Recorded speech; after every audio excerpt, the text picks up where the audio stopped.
She's in the genealogy of Jesus Christ because of her faith, not limited by her background, her prior failures. And it's that reminder that there was only one who's ever been worthy.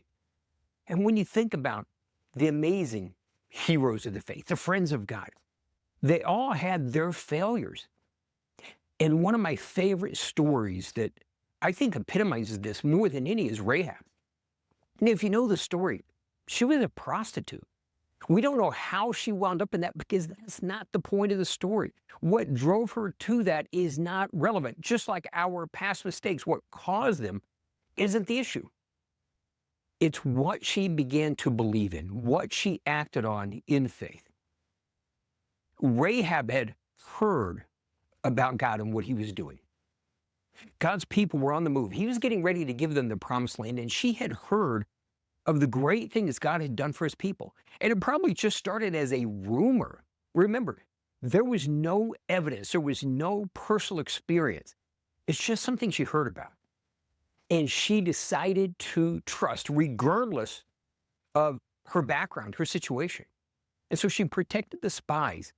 And what she asked for is that they would protect her and her family. And she was taking a massive risk because, on top of all of that, she would wind up being potentially ostracized, an outcast, an outsider among God's people. But she didn't let any of that limit her. She adopted a whole new belief, a whole new mindset, and stepped out in faith.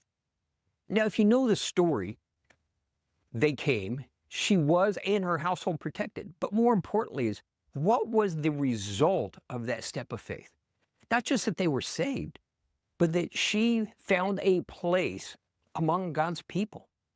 God gave her a life and a legacy because she wound up becoming the great-great-grandmother of King David.